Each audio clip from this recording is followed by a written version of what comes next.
10 പൈസയുടെ ഗുണം ഈ കുടുംബത്തില്ല സാറേ. കിട്ടുന്ന കാശ് മുഴുവനും അവൻ കുടിച്ചു നശിപ്പിക്കുക. ആണ്ടിരിക്കുന്നവന്റെ പെണ്ണ് തൊഴിലുറപ്പിന് പോവാ.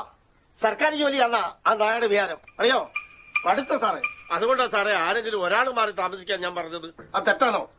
അതാ സാറേ ഞാൻ പറയണത്. നമ്മുടെ ഈ വീട്ടിൽ താമസിക്കാൻ സൗകര്യം ഇല്ലാത്തവരുണ്ടെങ്കിൽ അവര് മാറി താമസിച്ചോട്ടെ, നോ പ്രോബ്ലം.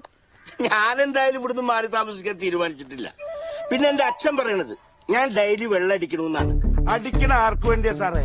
എന്നെ പോലുള്ളവർ കിട്ടുന്ന കാശിനെ ഇങ്ങനെ അടിച്ചടിച്ച് കയറ്റണോണ്ടാണ് അച്ഛനെ പോലെ വയസ്സായവർക്ക് മാസം പെൻഷൻ കിട്ടുന്നത്.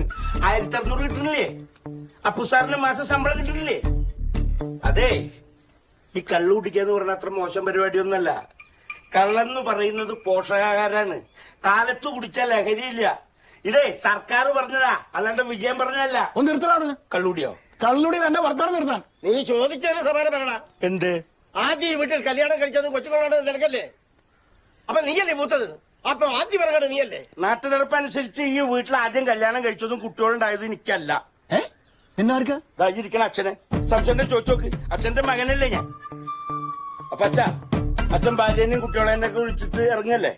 പിന്നെ ഒരു മകൻ എന്നുള്ള നിലയ്ക്ക് ഞാനൊരു വിട്ടുവീഴ്ച ചെയ്യാം. ഞാനും എന്റെ ഭാര്യയും കുട്ടികളും ഈ ഉള്ള സൗകര്യത്തിൽ ഇവിടെ അഡ്ജസ്റ്റ് ചെയ്ത് ജീവിച്ചോളാം. ഈ നായിനെ വേണ്ട. എന്റെ പൊന്നു സാറേ, മാതിരിയുള്ള വെളിവുകളിന് സാർ മധ്യസ്ഥം പറയാം. സാർ സാറിന്റെ പാട്ടിന്